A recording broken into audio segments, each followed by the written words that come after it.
Syekh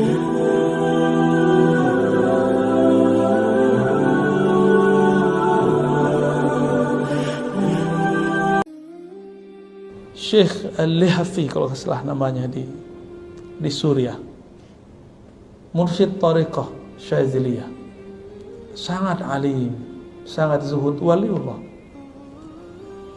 meninggal. Orang nggak tahu kalau beliau punya murid yang sudah diangkat Allah jadi wali. Nama muridnya Syekh Asy-Syukri kalau nggak salah, baru meninggal. Itu orang nggak tahu. Setiap kali ada tamu, si murid yang diangkat jadi wali oleh Allah itu kerjanya ngapain? Ngidangin air ke setiap orang. Setiap kali ada majelis gurunya, itu dia yang hidangin air. Nggak ada yang tahu. Meninggal gurunya, baru wali di ujung kampung mana kabarin, murid si Anu itu orang yang kamu selama ini tidak pernah anggap. Yang kamu anggap dia cuma pelayan biasa.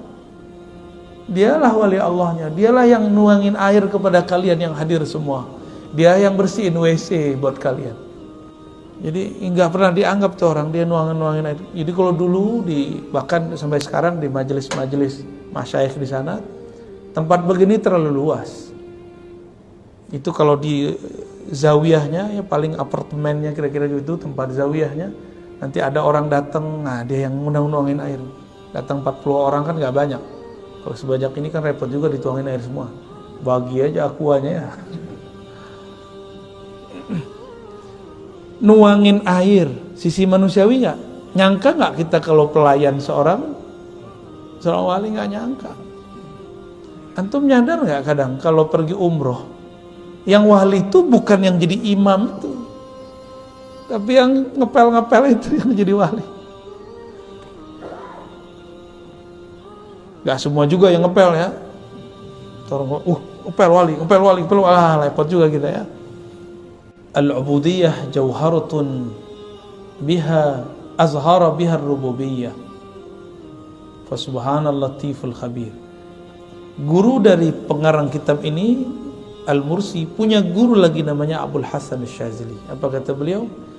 Ubudiyah itu adalah permata yang Allah tampilkan dengannya rahasia-rahasia keilahian, rububiyah. Jadi ada ini saya terjemahkan ulang. Al-ubudiyah ibadah, penghambaan diri adalah permata yang Allah tampilkan dengannya, permata ar-rububiyah, kerububihan.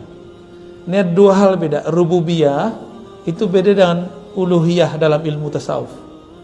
Dalam ilmu tasawuf uluhiyah itu rahasia-rahasia keilahian, keesaan. Kalau rububiyah ini keperkasaan, kehebatan. Nah, kita ini barusan subuh itu kita sedang menampilkan ubudiyah untuk menyatakan bahwa Allah itu betul-betul Rabb kita, rububiyah. Bahasa lainnya begini, Allah meminjam tubuh kita, sebenarnya meminjam, ini tubuh milik dia. Allah menjadikan tubuh kita untuk mengekspresikan bahwa dialah Rabb, dialah Tuhannya tubuh ini. Rabb itu artinya pencipta, pengatur. Kalau uluhiyah, Allah memuji dirinya di dalam dirinya. Allah memuji dirinya, menyimpan nama-namanya, sir-sir rahasianya dalam kolbu kekasih-kekasihnya. Itu uluhiyah. Maka wali itu di dalam dirinya ada sirrul uluhiyah, ada rahasia makrifat tentang keesaan Allah. Kalau orang soleh, orang biasa kayak kita ini, yang kita tampilkan kesolehan ubudiyah karena ingin menyembah Allah Subhanahu wa ta'ala ya. Kalau kita tidak dihalangi oleh sisi-sisi manusiawi ini, maka kita mungkin akan mengkultuskan para wali.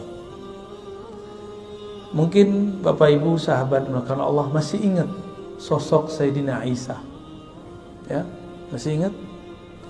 beliau masih kecil, Allah bukakan sisi rahasia-rahasia Allah dalam dirinya. Maka dia berkalam. Berkalam-kalam nggak Nabi Isa waktu kecil? Ya, berkalam dia di waktu kecil. Itu kan sirrul uluhiyah itu.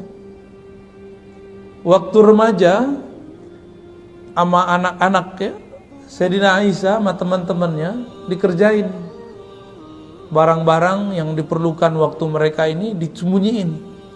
Sama Nabi Isa dihitung semua, kamu nyimpan di rumahmu segini, di rumahmu segini, di rumahmu segini. Bingung temannya. Nah, teman-temannya ini yang jadi Hawariyun itu. Ya.